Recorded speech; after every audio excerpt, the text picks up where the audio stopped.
நீங்களே வந்து அஜித் ரசிகர் தானே, திடீர்னு எப்படி டிவிக்கு விர்ச்சுவல் வாரியரா மாறினீங்க? ஏன் திடீர்னு இந்த மாற்றம்? நல்லது யார் பண்ணாலும் சப்போர்ட் பண்ணாங்க.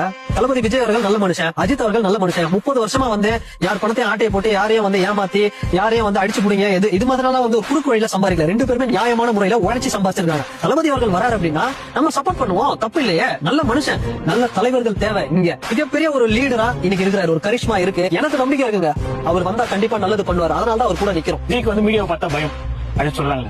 மீடியா பார்த்து பயம் அப்படின்லாம் கிடையாது. தளபதி எதுக்காக சந்திக்கணும், எதுக்காக இந்த மீடியா வந்து சந்திக்கணும்?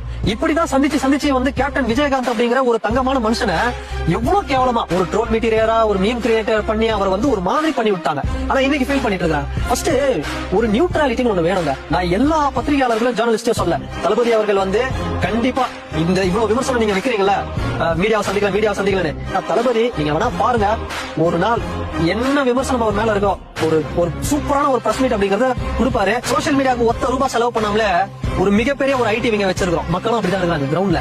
ஏன்பா எங்களுக்கு ₹1000 தேவையில்ல, ₹2000 தேவையில்ல, நாங்க ஓட்டு போடுறோம் அப்படின்னு மக்கள் யாருங்க இருக்கா? ₹1 வேணாம் அப்படின்னு வந்து ரெடியா களத்துல நிக்கிறாங்க.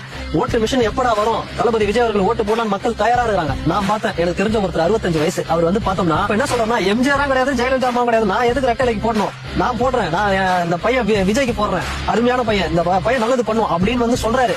அப்ப அவ்வளவு ஒரு நம்பிக்கைங்க. ஒரு வீட்டுல வந்து 10 பேர் இருக்காங்கன்னா 10 பேருமே தளபதி அவர்களுக்கு ஓட்டு போடுற அளவுக்கு தயாரா இருக்காங்க.